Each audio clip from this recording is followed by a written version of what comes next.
And more breaking news right now. Officers in pursuit of a DUI suspect in Desmond Shaw is live in SkyCal. Des? Yeah, here we are. It is this white Chrysler 300 right here, Pat, as we are northbound on the 5.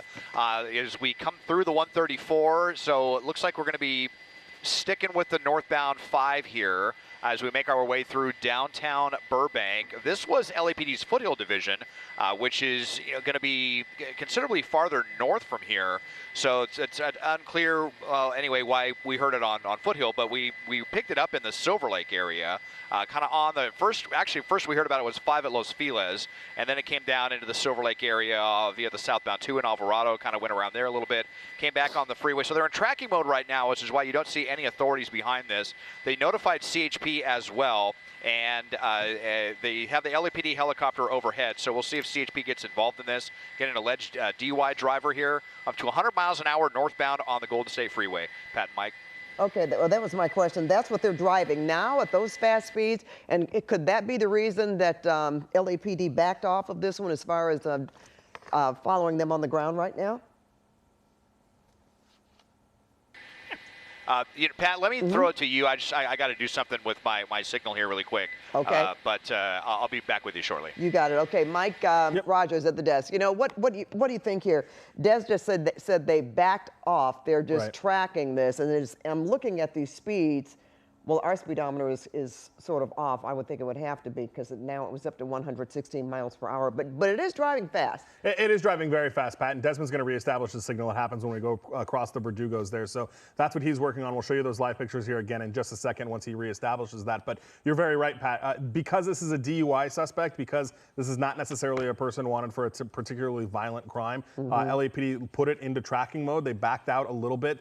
They were still there. We saw some lights and sirens. We're back now with Desmond's live pictures here, but we are going right back to where we started. He had already come all the way down the 5 freeway, got off in the Los Feliz area, and turned back around and came back north. So going back to kind of where he started, and CHP has been requested, so we'll see if CHP gets involved, and as we know, Pat, they don't generally love a tracking mode situation. So we'll see what they're inclined to do once and if they can get into place. Okay, and as you mentioned that he turned around and now he's going back in the opposite direction. So really, I mean, not necessarily a rhyme and reason in what this person is doing. As you said, they're not wanted for a particularly violent crime or a violent crime at all. Right. So they just seem to be, I'm going to see how far I can go with this and get away, and maybe they'll just back off and let me go anyway? Yeah, or got nervous in that neighborhood that they weren't familiar with and wanted to come back to somewhere where they knew. The LAPD's Foothill Division is encompassed of the Sylmar area, the Pacoima area, so that's likely where they are headed back, especially northbound on the 5. We first picked this up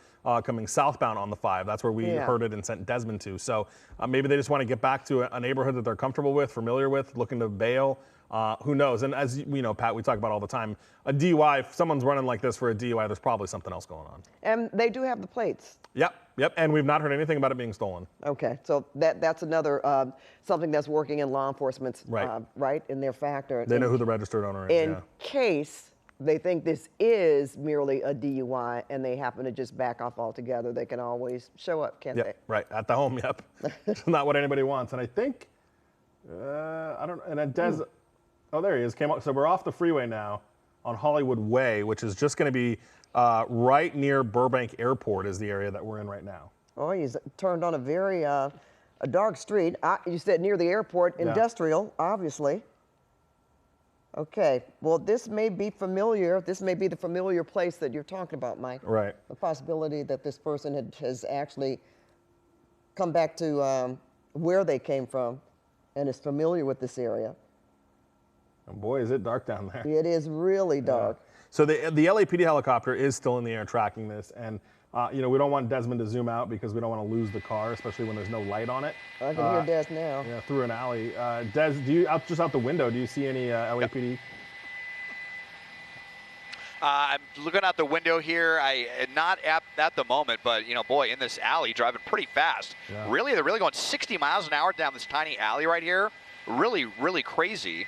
Looks like they might have the sunroof open as well. And now out onto Lanark Street. So yeah, awfully dark. And there's the spotlight now. So are they getting ready to re-engage? I mean, they might be getting worried that the suspect's getting ready to get out and run, which is why they might have just flashed their spotlight on to kind of clue the authorities to their exact location. Just kind of zigging and zagging around these little streets, but probably not a coincidence that we just happened to get off the freeway at Hollywood Way if this is where they're wanting to get out and run, ditch the car, whatever. But right through the stop signs there. Fortunately, not too many people out here now at this late hour, but just really, really dark streets. And you know what? Just zigging and zagging all over the place. Sorry about that. No, go ahead.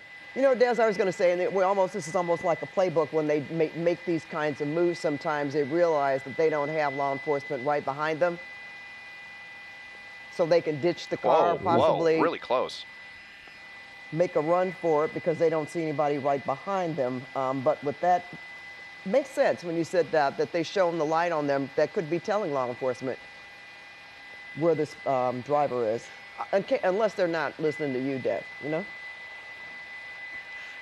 Well, no, I think they were probably trying to clue them in, because now that we're off the freeway too, CHP is probably not going to be interested in this. A lot of times whenever they get asked to pick up a pursuit for something that's not like a violent crime, like a stolen vehicle or reckless driving or something, especially if it's off the freeway, CHP is just going to say we're not interested. And I don't know that for sure, but now that's just what I suspect is going to happen here. But still going really fast on these little streets here. This guy's got to be really, really careful with this big, heavy vehicle. It's definitely got some straight line speed, fairly luxurious car, but nothing crazy in the way of handling or anything. So you've got to slam on the brakes or make a turn there going that fast. You could lose control of this car pretty quickly.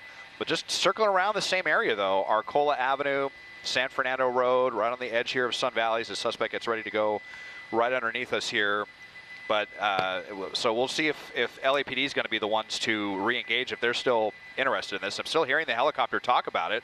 Sounds like they want to get some units engaged in this, but there's nobody behind the suspect at the moment, and they don't have the spotlight on either. They don't want to kind of agitate the suspect anymore. So it could be very easy for them to lose this vehicle if they don't move in either with the spotlight from the air or move in from the ground.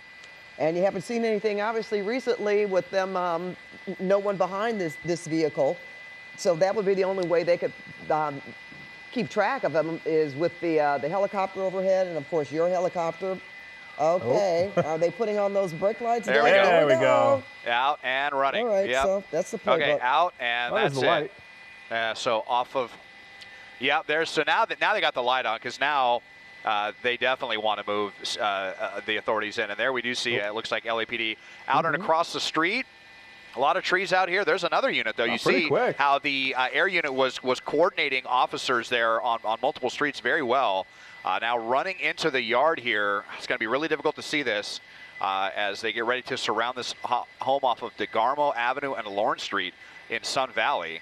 And boy, this is some homeowners probably going to get a rude awakening here by a sudden commotion at this late hour. Big spotlight and LAPD sirens and cops yelling for somebody to come out, and we'll see if they're able to.